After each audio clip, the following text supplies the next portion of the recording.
By January 11, 1944, the daylight bombing campaign over Europe was teetering on the edge of total collapse. The high-altitude winds over Germany didn't just carry the scent of cordite, they carried the grim reality of a strategic failure that had already cost thousands of American lives. Major James Howard, a 33-year-old veteran with the cool composure of a man who had already survived 86 combat missions in China with the Flying Tigers, adjusted his oxygen mask as he led his squadron 4 miles above the patchwork of German fields. He was flying the P-51B Mustang, a sleek, untested bird that the military brass in Washington had openly labeled suicidal for long-range escort missions. The skepticism was rooted in blood. In the 4 months prior, the 8th Air Force had seen 180 bombers shredded in just 3 missions because they lacked fighter protection past the German border. The catastrophic Black Thursday of October 14, 1943, remained an open wound, with 60 B-17s shot down and 600 airmen lost in a single afternoon.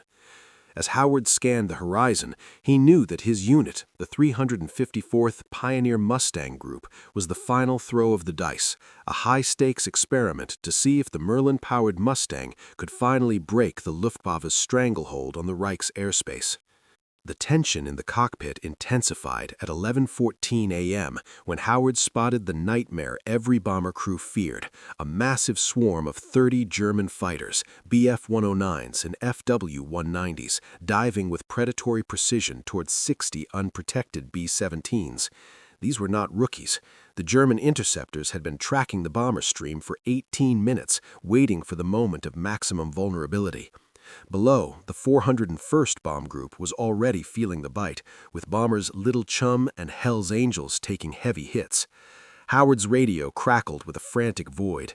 His 4-man flight had scattered in the chaos of a separate engagement, leaving him as the solitary barrier between 60 American bombers and 30 veteran Luftwaffe killers.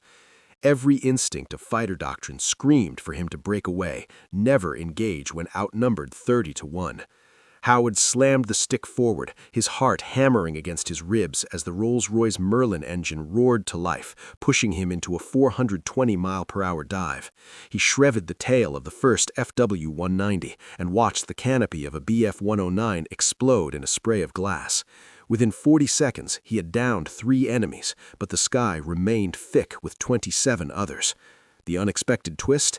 As Howard banked for his next pass, he realized the Germans weren't panicking. They were actually splitting their formation, 15 of them ignoring the bombers entirely to surround the lone Mustang, realizing that if they killed this one madman, the 60 bombers below would be defenseless prey. The sky over Brunswick became a theater of impossible physics as Major James Howard plunged his Mustang into the heart of the German swarm. At 11:15 a.m., the sheer audacity of his solo charge momentarily stunned the Luftwaffe pilots, who were accustomed to American fighters clinging stubbornly to their bomber boxes in a defensive posture. Howard, however, was fighting with the aggressive hunter mentality he had honed in the jungles of Burma.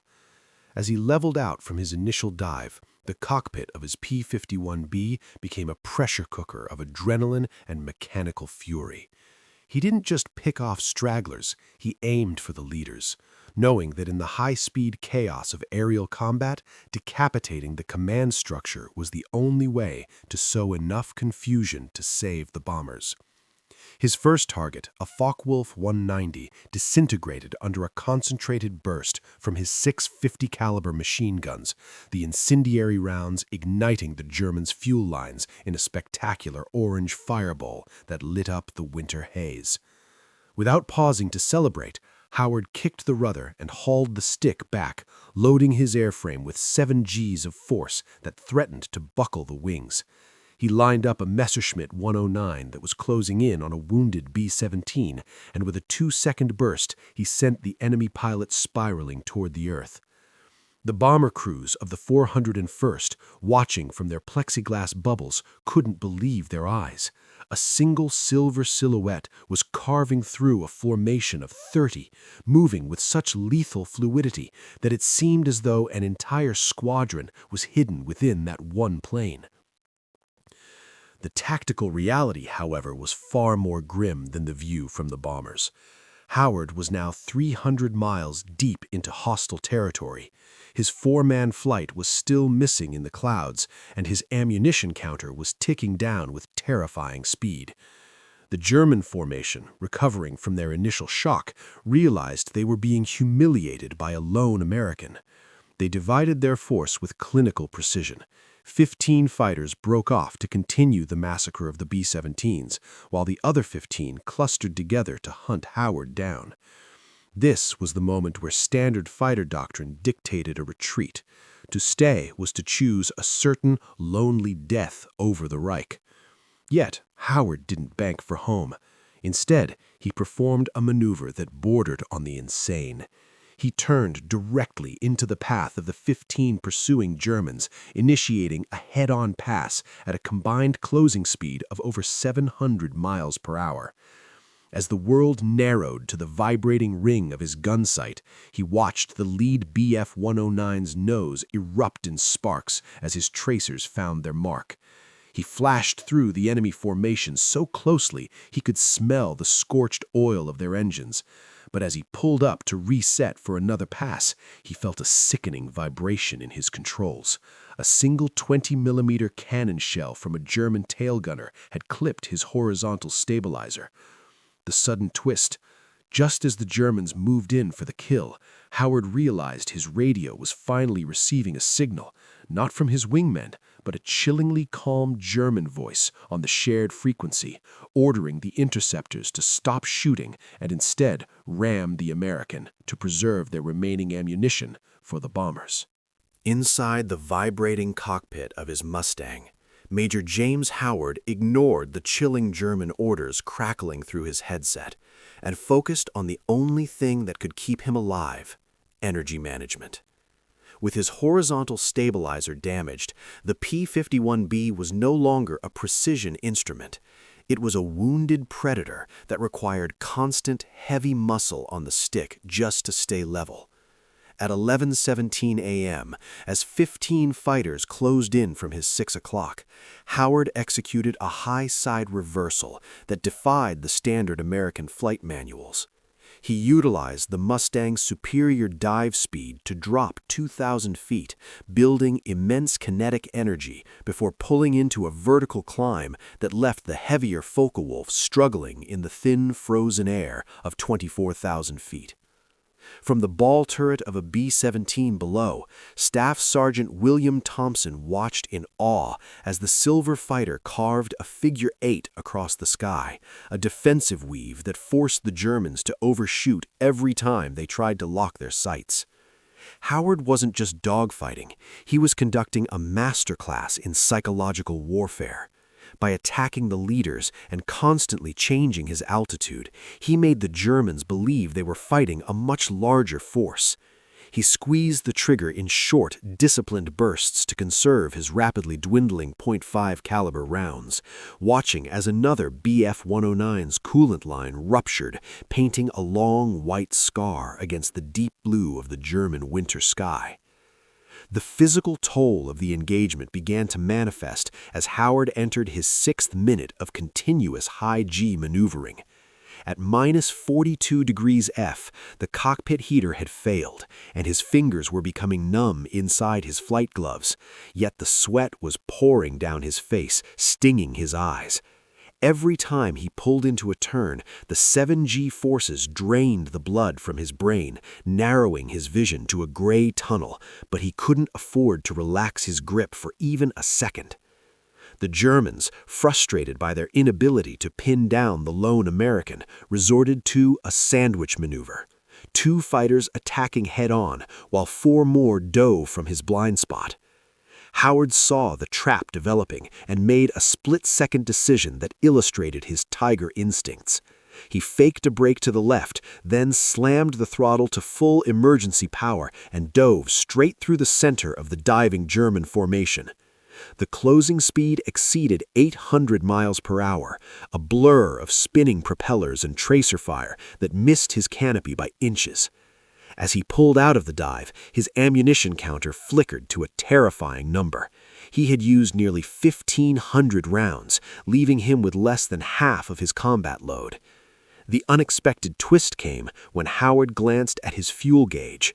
The high-power maneuvers had drained his internal tanks faster than anticipated, and he realized that if he didn't break off within the next 10 minutes, he wouldn't have enough fuel to cross the English Channel. Yet the bombers were still 20 minutes away from the safety of the P-47 escort zone. By 11:22 a.m., the engagement had entered a grueling phase of attrition where mechanical failure became as deadly as enemy fire. Major James Howard was pushing his Mustang far beyond its design specifications, the Merlin engine screaming under the strain of continuous emergency power.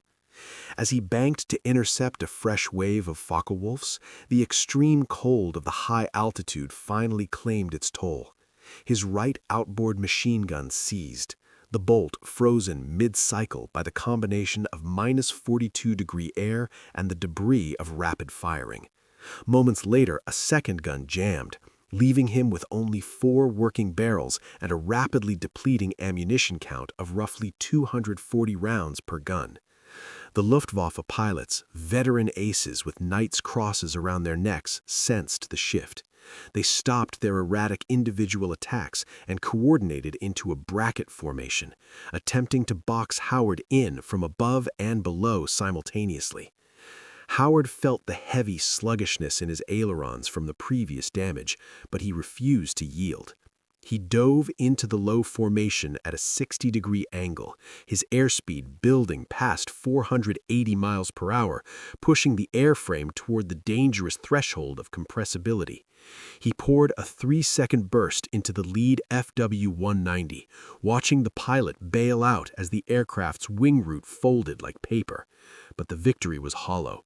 He was now operating at a terrifying deficit of both firepower and maneuverability.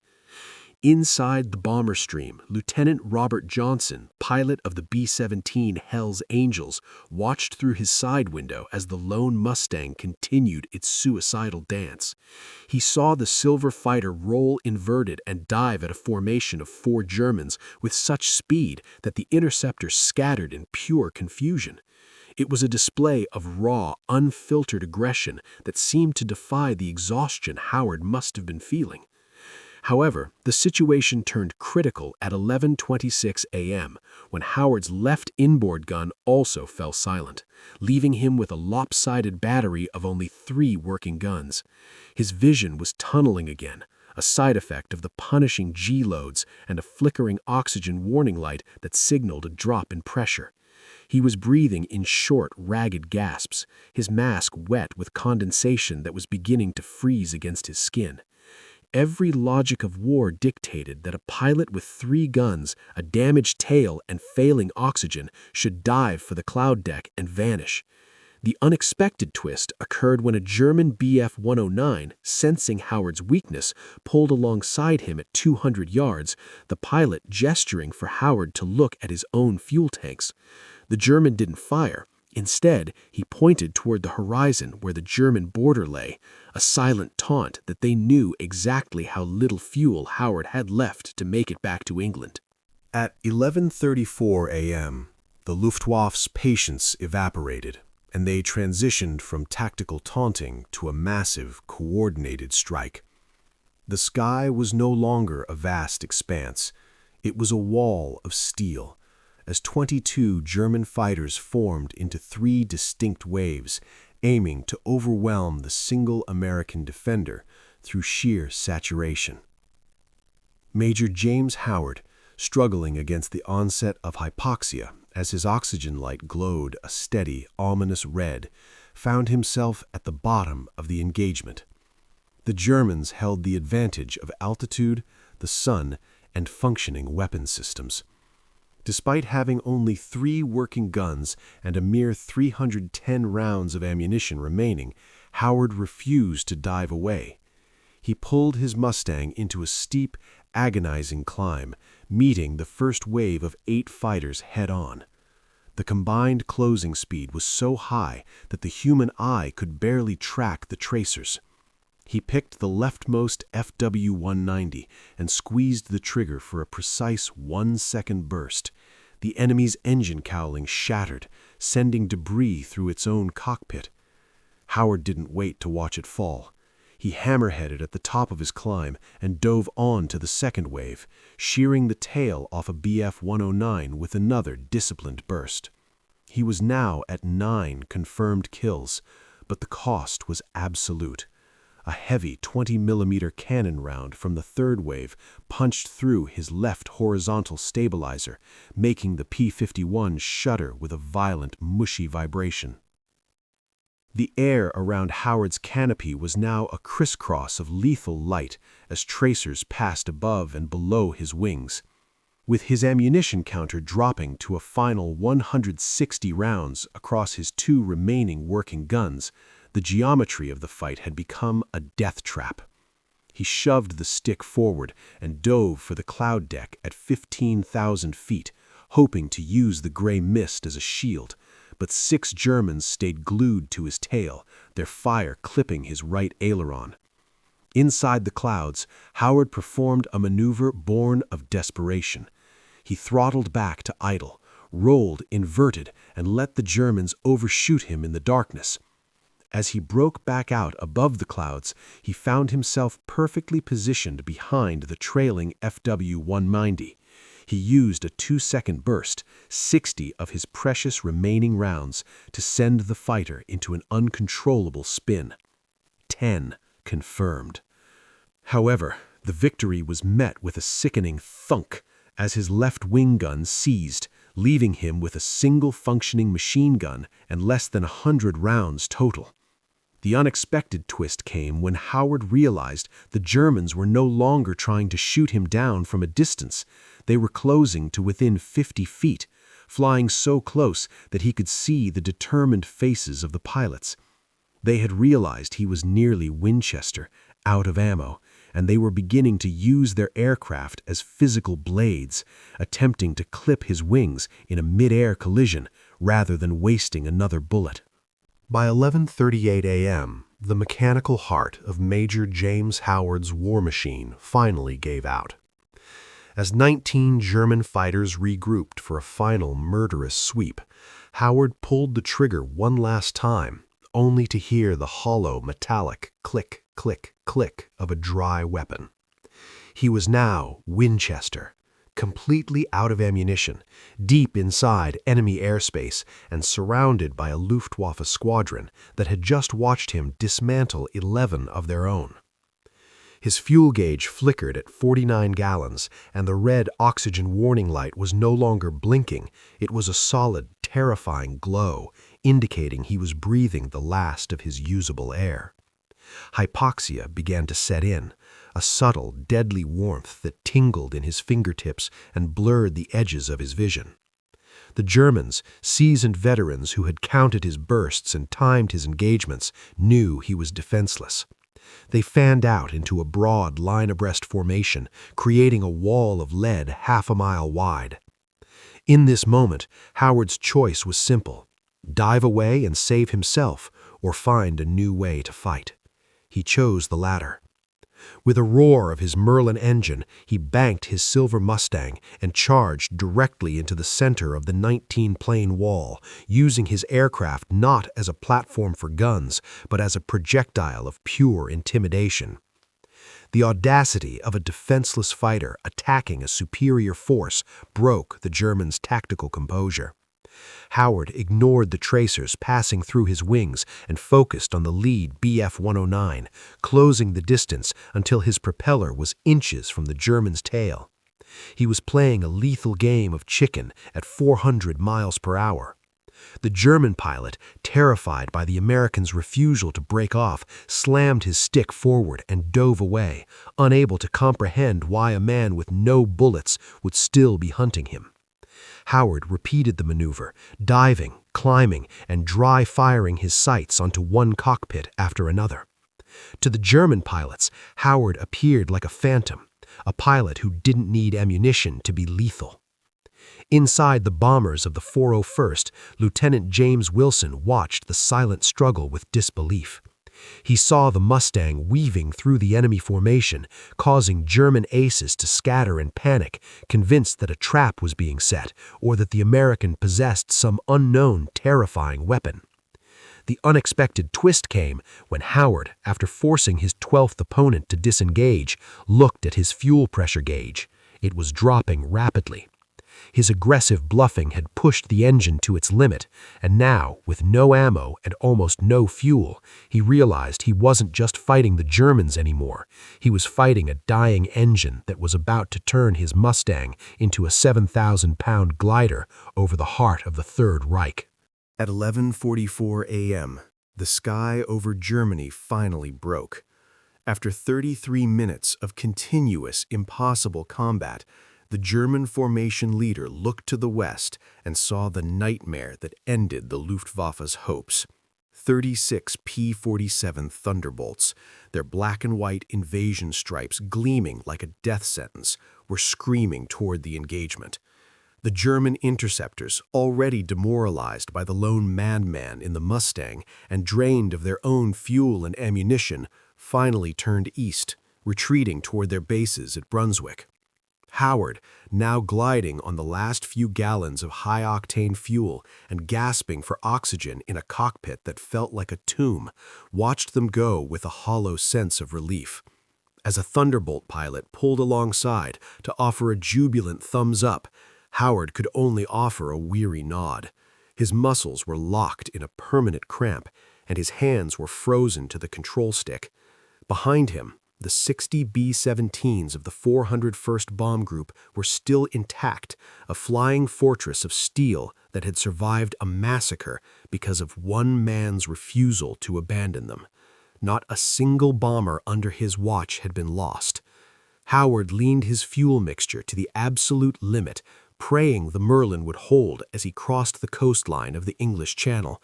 When he finally cleared the cliffs of Dover at 12:23 p.m., the fuel gauge was so low the needle had stopped moving entirely, resting on a terrifying 0. The return to RAF Boxted was a blur of exhaustion and mechanical prayer. At 12:51 p.m., the battered P-51B number 436315 touched down on the hardstand, its engine coughing one last time before dying the moment the wheels stopped rolling. Howard sat in the silence of the cockpit for 10 long seconds, the sudden absence of the Merlin's roar feeling heavier than the combat itself. When his crew chief, Technical Sergeant Henry Rudowski, climbed onto the wing to open the canopy, he was met with the smell of scorched oil and the sight of a man who looked like he had aged a decade in 3 hours. Together, they walked around the aircraft, counting the cost. 37 bullet holes and 3 massive 20-millimeter cannon strikes that had miraculously missed the main fuel tanks by a mere 6 inches. Howard, ever the humble veteran, simply muttered that he'd gotten maybe 3 or 4 of the enemy.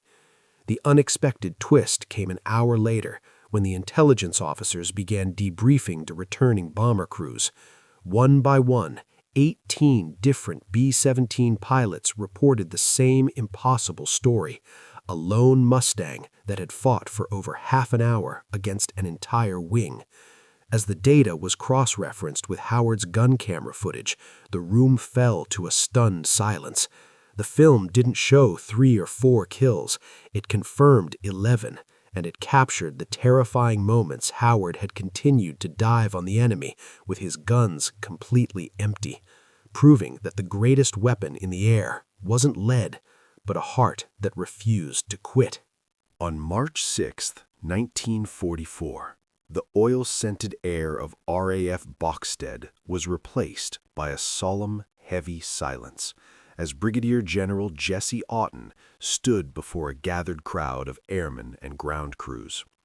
In the center of the formation stood James Howard, his uniform pressed, but his expression still carrying the weary stoicism of the man who had faced 30-1 odds over Oscherleben.